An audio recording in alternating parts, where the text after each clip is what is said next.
heaven, regardless. No, I understand that. I understand. However, when you look at me, Look. I see something different in your eyes. I see what you What do you- just said. what do you I see? see what you just said. What you just said is that's what you're going to be judging, that I didn't accept your universalist faith, which is fine. It's just Christianity and Islam practice universalist faiths generally, and they require that of everyone. My faith isn't that, so I don't require anything of you. And guess what? You still get to go to heaven. I still get to look at you as a loved person who gets to heaven without changing you one bit. No, all I'm trying to understand is, when you have a particular faith that you have, particularist faith, is this endorsed by the Creator God? Of course. And how do you know that? I mean, that has to do with me and my faith, which is not necessarily for me to share with you. No, you don't have to share. But how are you convinced that your particularist faith is what God has endorsed for you to have and live by? I would just say an unbroken tradition. Unbroken tradition. Can our unbroken tradition be faulty and wrong? You can have an unbroken traditions of people, our forefathers, or on the wrong path. I presume one such thing is possible. It is not what I believe. Yeah, so it is possible that people who follow, in fact, this is what the Quran says, there are people who follow the religion of their forefathers, even if they're wrong. Quran reprimanding it. So if you keep on following a particular tradition, that tradition could also be based on the wrong path. What are we as intellectual, rational, reasonable human beings, smart individual like yourself, trying to set up criteria to assess and verify that our particular faith is not just following a tradition blindly, but accepting it with proof and evidence?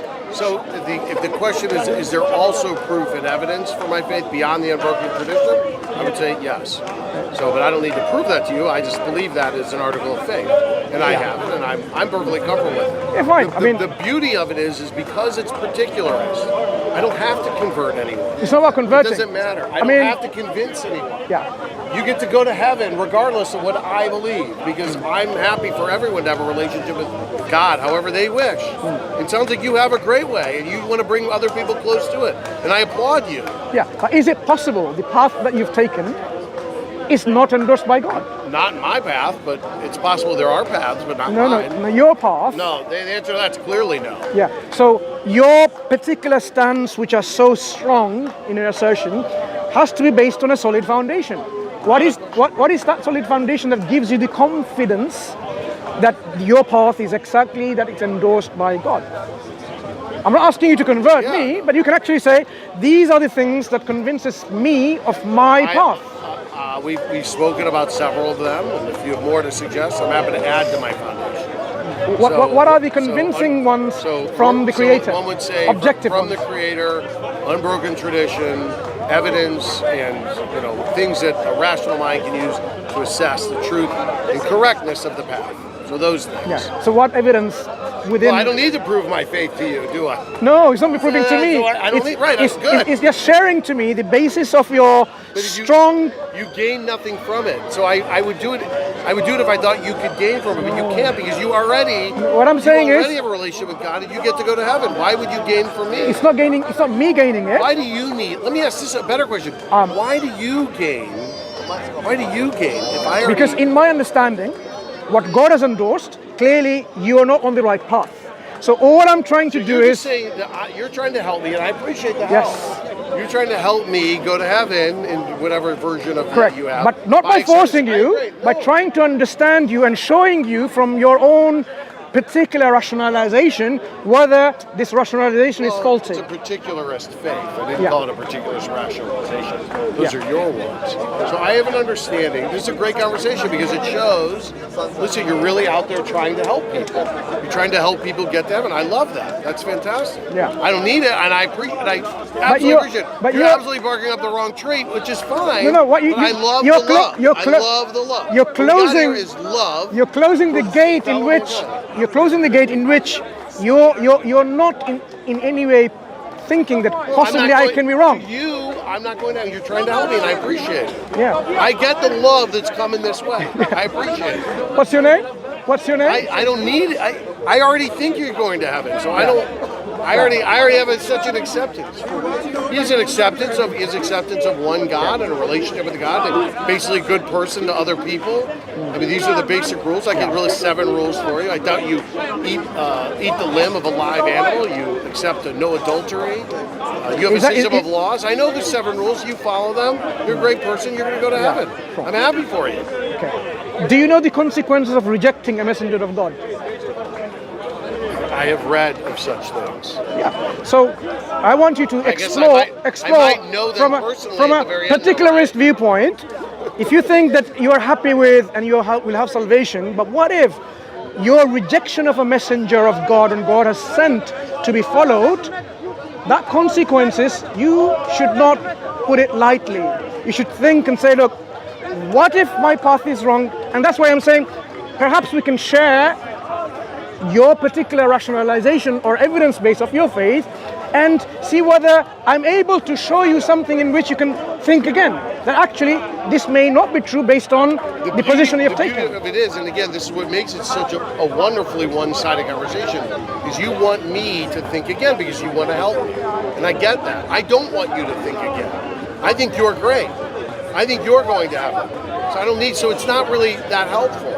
I get what you're trying to do, and I want that for you with the right people, because I think you'll help a lot of people.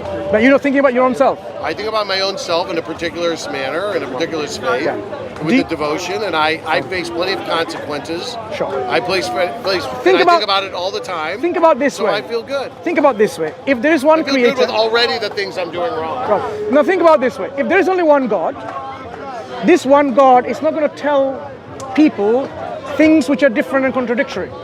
Your particularization of a faith, particularist faith, and universalist faith is contradictory. But that's true. Then he clearly isn't telling both the Muslims and the Christians for their 2 universalist faiths 2 different things. Both cannot be true. Otherwise, maybe they're both wrong. Both cannot be true. Maybe they're both wrong. Or why would God be telling them different things? So it's about maybe if you're a universalist. Yeah. So maybe you do if you're a universalist. I agree with that. Your thinking is correct. Maybe all of them are wrong. That's why not we need mine, to. But maybe. No. Why not yours? Because that's not really the way our tradition works. So. It's not about tradition. Like imagine, if there isn't one God, and it's not about tradition. Excuse me, it's not about tradition. Did I just hear this correctly? Yeah. It's not about tradition. It's not. I know you have a prophet you believe in and that you listen to, and I presume that there are traditions and how that is interpreted. Am I wrong about that? Am I wrong about that? I will tell you what I mean. Am I wrong about that? I will answer that question. I want an answer. Am I wrong about that? Yes or no? I am saying it's a yes or no question. You are really not interested. Honestly, fairly, openly, with love. Now I'm asking you to answer my one simple yes or no question. Am I wrong about that? I will explain what I mean. I will explain what I mean. I just want a yes or no first. Then not every question has a yes or no answer. I think we have the answer. If you can't answer yes or no to am I wrong? Every question doesn't have a yes or no. It doesn't. And am I wrong? No. Can you explain that? No. He has to answer first. Okay, ask your question again. Am I wrong that let's say after the information is brought down from a messenger or a prophet, that there are no traditions that from how that was translated to now? No, there are traditions. But my point is, traditions. Look, that's why I'm not wrong. So traditions are important. No, traditions are important. No, they are important. I didn't say. No. They were not important. Look, so that's very important. This is very important. You misunderstood what I'm saying. I'm elevating you, and you are denigrating me. No, I'm not. And I don't mind standing. No, I'm not. People who want to denigrate. No, hear me out. I'm not trying to convert anybody. I am saying respect. No. The same respect that I offer you. With all due respect, what I'm saying is, our traditions are not arbitrator of truth, because there are different traditions from different faith communities. If you put the same equal value and validity, so a Hindu tradition which worships many gods is equally valid as a Christian tradition which worships a Trinitarian God. They cannot be equally valid. That's my point. Traditions are important, but we have to assess each tradition on their own merit. The Quran exactly points to that. Your traditions are following your forefathers, they may be wrong. Like they're worshipping idols, many gods. So the Quran is saying, no, just because you are following a particular path of traditions, it's not necessarily the truth and only valid I will truth. shake your hands on the traditions that do Important, not, traditions, but not necessarily the truth. Traditions that are honoring many gods are not the ones that I follow. Yeah, so we Thank agree you guys with very many much. things. I appreciate it. Anyway, you take care. He got a bit aggressive at the end, though, didn't he? That's all right. I mean, he's very Macho. protective of his faith, not willing to disclose and share. That's up to him. But you know, there's nothing much we can help with. وآخر دعوانا الحمد لله رب العالمين. السلام عليكم.